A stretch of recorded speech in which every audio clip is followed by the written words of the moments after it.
আসসালামু আলাইকুম, আমি সাদিয়া আফরিন। আপনাদের সবাইকে ওয়েলকাম করছি আমার আজকের ভ্লগটি দেখার জন্য। আশা করছি ভালো লাগবে। যদি ভালো লাগে প্লিজ লাইক, কমেন্ট এবং সাবস্ক্রাইব করে পাশেই থাকবেন। তো আজকে যাচ্ছি ছোট ছেলের স্কুলে। ওর স্কুলে সামার ফেয়ার হবে, প্রতি বছরই হয়। গত বছরও গিয়েছিলাম, খুব এনজয় করেছে বাচ্চারা। এবারও যাচ্ছি। তো ওয়েদারটা অনেক গরম ছিল, প্রচণ্ড গরম। গরমের মধ্যে হেঁটে হেঁটে যেতেও খুব কষ্ট হচ্ছিল, অনেক রোদ ছিল। তো আর সাথে বাতাসও ছিল কিছুক্ষণ পর পর। এটা বেশ ভালো লেগেছে। তো এই তো আমার ঘর থেকে কাছাকাছি পার্কটা 1 মিনিট দূরত্বে আমার বাড়ি থেকে। তো পার্কে একেবারে গাছপালা পাতা গজিয়ে সব কিছু সবুজ হয়ে গিয়েছে, দেখতেও বেশ ভালো লাগছিল। তো আস্তে আস্তে যাচ্ছি, আর এদিকে রাস্তার দুই পাশে গাছ লাগাচ্ছিল, দেখে বেশ ভালো লেগেছে। এই জায়গাটাতে আগে গাছ ছিল না, এগুলো আসলে কি গাছ জানি না, দেখতে কলা গাছের মতো। তো এখানে দুই সাইডে যদি এভাবে গাছ হয় দেখতে বেশ ভালো লাগবে। আর এটা একটা মন্দির, সম্ভবত যারা এখানে মন্দিরের পরিচালনা যারা করেন তারাই সম্ভবত গাছ লাগানোর এই উদ্যোগটা নিয়েছেন। তো খুব সুন্দর সুন্দর ফুল দেখতে দেখতে স্কুলের মধ্যে ঢুকে গিয়েছি। তো আমার ছেলে প্রথমেই আইসক্রিম ভ্যান দেখে আইসক্রিম খাওয়ার জন্য সে আসলে চাচ্ছিল, যেহেতু অনেক হেঁটে এসেছি গরমের মধ্যে। তো এই তো আমরা হাঁটছিলাম। তো আমরা যখন এসেছি মাত্র শুরু হয়েছে, মোটামুটি লোকজন ছিল। আর অনেক গরম, তো এই জন্য হয়তো অনেকেই আসতে পারেনি। আর আমার বড় ছেলেও এসেছিল। আর এইদিকে এখানে ছিল সাপ নিয়ে খেলা করছিল। এটা হচ্ছে অ্যানিমাল শো দেখাচ্ছিল। তো প্রথমেই একটা সাপ নিয়ে বাচ্চাদেরকে দেখাচ্ছিল, বা এটা পশু পাখি যেখানে রাখে ওর সেন্টার থেকে এসেছে সম্ভবত।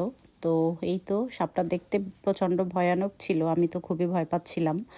ছোট ছোট বাচ্চারা হাতে নিচ্ছিল, কাঁধে নিচ্ছিল, দেখে তো আসলে অবাক লেগেছে যে এত ছোট ছোট বাচ্চারা কিভাবে ভয় না পেয়ে পারে। আর যে নিয়ে এসেছিল সে তো বাচ্চাদের মতো মনে হচ্ছিল, কোলে নিয়েছে, গলায় নিচ্ছে। দেখতে আসলে একটু ভয়ই লাগছিল। আর আমার ছেলেও টাচ করেছে, ও ধরে আবার একটু ভয়ও পেয়েছে। এটা ছিল লিজার্ড, এটাও নিয়েও খেলা করছিল। এটা একটু একটু বেয়ে বেয়ে উপরের দিকে ওঠে, এরপর একটা লাফ দিয়ে আবার গায়ের মধ্যে চলে যায়। তো এটা আমার ছেলে এটা ধরছিল। সবাই কি বলছিল একটু একটু করে এভাবে ধরার জন্য, যেহেতু এটা একটু দুষ্ট বেশি, একটু লাফ দিয়ে উঠতে চায় সবার গায়ের মধ্যে। তো তবে বাচ্চারা খুব আনন্দ করেছে, ওরা খুব মজা করেছে, এইটাই ভালো লেগেছে। তো এই তো এটাকে ধরার জন্য সবাই আগ্রহ সহকারে বারবার হাত দিচ্ছিল। আর আমিও দেখছিলাম তাকিয়ে তাকিয়ে যে বাচ্চাদের আসলে কি সাহস।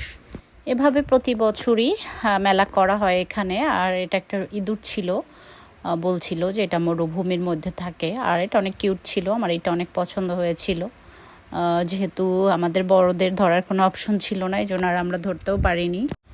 তো আমরা না ধরে আমরা শুধু দেখছিলাম। আর এটার মধ্যে ছিল আর একটা মাকড়সার মতো কিছু একটা।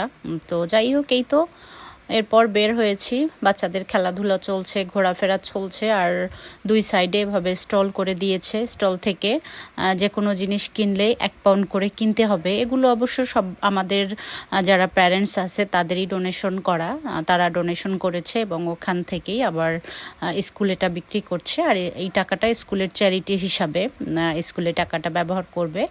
আর এই তো এখানে ছিল, বাচ্চারা লাফালাফি করছিল। এখানে সিরিয়াল পাওয়া আসলে খুব মুশকিল ছিল, কারণ বাচ্চারা সবসময়ই ট্যাম্পলিংটা পছন্দ করে, ওরা এখানে উঠে লাফালাফি করতে বেশ পছন্দ করে। তো আমার ছেলে উঠে এখানে লাফাচ্ছিল, খুব মজা করেছে এই জায়গাটাতে, অনেক সময় ছিলাম। তো এরপরে ঘোরাফেরা করতে করতে খাওয়ার জন্য এখানে ডাইনিং হল আছে, ওখানে যাচ্ছিলাম। ওখানে অনেক খাবার দাবার ছিল, তো খাওয়া দাওয়া শেষ করে এরপর আমরা বেরিয়েছি। আর প্রচণ্ড গরম ছিল, অতটা সময় থাকতেও পারিনি, 1 থেকে 1.5 ঘন্টা ছিলাম। তো ঘরে এসে দেখি আমাদের পিছনে আগুন লেগেছে। প্রথম মনে হয়েছিল পার্কে আগুন লেগেছে, পরে আসলে লোকমুখে শুনতে পেয়েছি সেটা হচ্ছে পার্কে না, এটা হচ্ছে একটা গ্যারেজ আছে পুরাতন, সম্ভবত গ্যারেজে বা পিছনে একটা রেস্টুরেন্ট আছে, ওইখান থেকে শুরু। পুরোটা অবশ্য জানি না, তবে ঘরের থেকে আগুনটা একেবারে বেশি দেখা যাচ্ছিল, বারবার এভাবে করে ধোঁয়া উঠছিল। আর ফায়ার সার্ভিসের গাড়িগুলো খুব শব্দ করছিল। তো আসলে আশেপাশে এগুলো দেখলে তো খুবই ভয় লাগে, ভয়ে চিন্তা করছিলাম যে আসলে কি হলো। অনেক সময় ফায়ার সার্ভিসের গাড়িটা আসতে দেরি হলে তো আগুনটা ছড়িয়ে যায়। যদিও বা আমাদের এখান থেকে আগুন দেখা যাচ্ছিল না, শুধু ধোঁয়াই দেখা যাচ্ছিল।